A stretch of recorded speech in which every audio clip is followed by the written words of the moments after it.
Hello, and welcome to my most anticipated new releases for the second quarter of 2022. So while there are a lot of new releases that are coming out between April and June of 2022 that I'm interested in, I'm going to focus here on just my top 6. The first book is An Arrow to the Moon. This is by Emily Pan, who is the author of The Astonishing Color After. This is coming out April 12th, and it is published by Little Brown Books for young readers. So the description for this book is, Hunter Yi has perfect aim with a bow and arrow, but all else in his life veers wrong. He's sick of being haunted by his family's past mistakes. The only thing that keeps him running away are his little brother, a supernatural wind, and the bewitching girl at his new high school. Luna Chang dreads the future. Graduation looms ahead and her parents' expectations are stifling.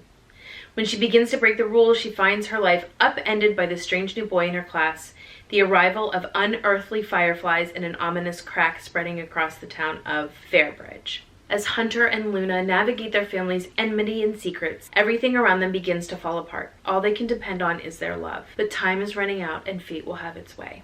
This is a story about family and love and magic, and it also says the mystery of the moon.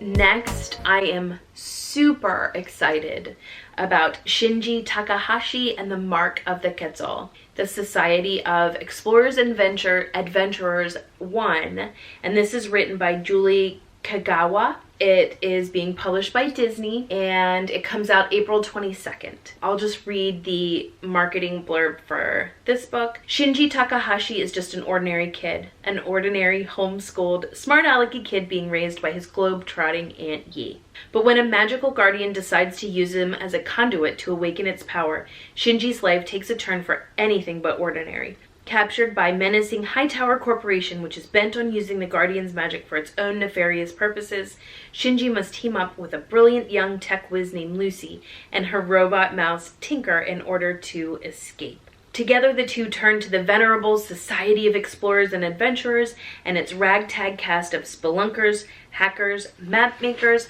pilots, and mythology experts to return the Guardian to its rightful home and release Shinji from its magic, which seems to be draining its life force. Time is ticking. The Hightower Corporation is in hot pursuit, and success or failure might depend on one small thing. Shinji finally coming around to the belief that he is anything but ordinary. I have been watching the trajectory of this book for months now, and am excited that it is finally coming out here in the next few weeks. So I'm excited to see a homeschool character, as well as how maybe Disney's going to be pulling in this Society of Explorers and Adventurers into their park experience.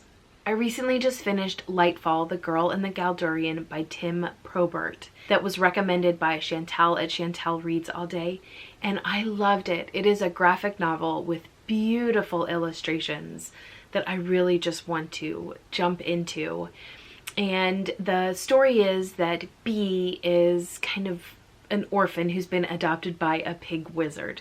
And this pig wizard owns a tonics and tinctures shop, and she helps him with procuring ingredients that he may need for his tinctures. Well, one day she goes out to get him some special herbs that he needs. And while out, she ends up meeting a Galdurian.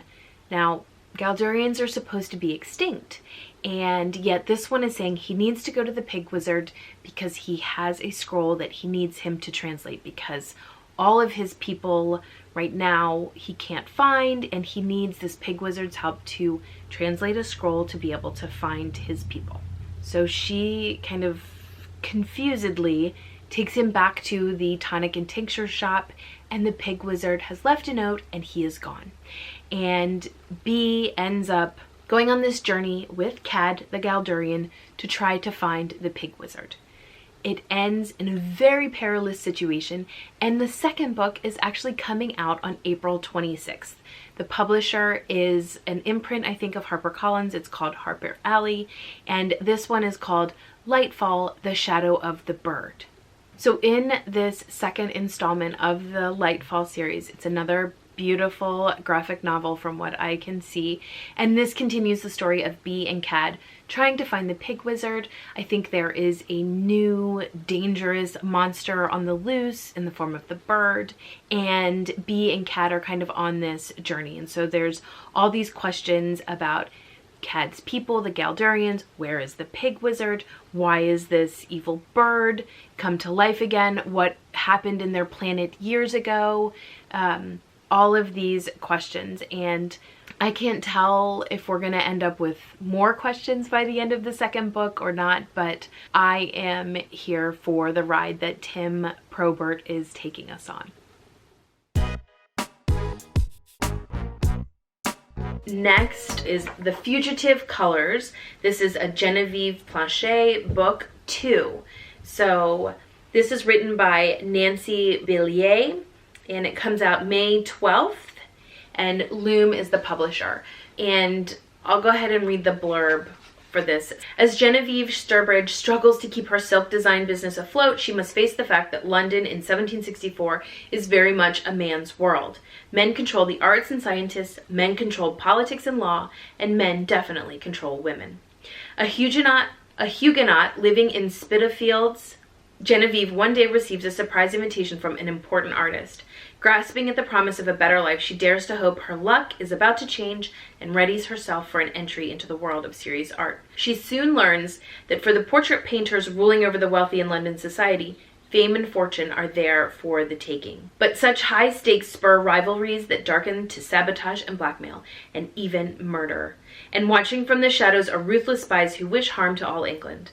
Genevieve begins to suspect that her own secret past, when she was caught up in conspiracy and betrayal, has more to do with her entree into London society than her talent. One wrong move could cost her not just her artistic dreams, but the love of those she holds dear, and even her life. This is a sequel to The Blue, and it again reveals the dazzling world of glamour and treachery in Georgian England. So the Genevieve Planche book series started with the book The Blue, and my research has shown that reading The Blue is not a requirement to be able to enjoy this book. Shortly after that one is The Lines of Courage by Jennifer Nielsen. This comes out May 17th, and the publisher is Scholastic.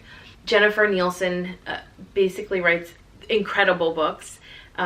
I've liked all of them. She has written Night Divided, and I think The Rescue, and she also has fantasy fiction that she writes. The Traitor Game is part of that series, and then she has another series of The False Print. So let me read the blurb about Lines of Courage. This is part of her historical fiction side, not the fantasy side. World War I stretches its cruel fingers across Europe, where 5 young people, each from different backgrounds and nations, face the terror of battle, the deprivations of hunger, and the awful challenges of war. Felix, from Austria-Hungary, longs for the bravery to resist Jewish deportations before his own family can be taken. Cara, from Britain, dreams of someday earning her Red Cross pin and working as a nurse or even a doctor. Juliette of France hopes her family can remain knitted together despite her father's imprisonment as the war's longest battle stretches on and on. Elsa from Germany hopes her homing pigeon might one day bring her a friend from out of the chaos. And Dmitri of Russia wants only to survive the front where he's been sent with no weapon. None of them will find exactly what they want, but the winds of fate may cross their paths to give each of them just what they need. And in this remarkable exploration of World War I, by critically acclaimed author Jennifer A. Nielsen, they will discover that friendship and courage can light the way through the most frightening of nights. And last is Stealing Infinity. It is marked as Stealing Infinity 1, so that means it's automatically going to be a duology or a series, but it is being published June 28th, and it is written by Alyson Noel, and it's being published by Entangled. The blurb says, Natasha Clark is an overlooked, too snarky for her own good high school junior when she is invited to Arcana, a mysterious nightclub. As she walks through the darkened rooms, admiring masked partygoers, gilded artwork, and a clock that ticks backward, she comes across something startling. A tombstone with her name on it. To new beginnings, says a boy in a mask. When Natasha wakes the next day, her life has changed completely. Twisting down a path that leads to Grey Wolf Academy, elusive billionaire Arthur Blackstone's school, hidden on a remote island in a churning sea. When Natasha discovers that in this strange, elegant place is more than a school. It is a place where art is revered, history is changeable, and students travel through time. Guided by Braxton, a handsome boy with a guilty conscience, Natasha discovers the wonders of the past, including the mysterious Antikythera, whose origins just might lead back to none other than Natasha herself. Set against the seductive yet chilling world of Grey Wolf, Stealing Infinity is the start of an immersive, romantic series perfect for fans of Leigh Bardugo, V.E. Schwab, and Holly Black. I would love to hear what books you're interested in coming out in this second quarter of 2022, and so please leave them in the comments below so that I can be on the lookout for them as well. And I'm curious, our library system allows you to reserve books, but if one library owns a new book, they prohibit people from reserving those new books until they've been in the library for a certain period of time. It may be as long as a year, I'm not sure. So I'm always trying to figure out with a new book that I'm really excited about. Some of them I'm just going to buy. Some of them I may just try to wait until my library has them. I never really know what to do in order to get access to these books that I am excited about, except to go to my own local library and say, hey, it's in the system. Would you guys be able to buy a copy for our local library too? Thanks so much for watching. Until next time.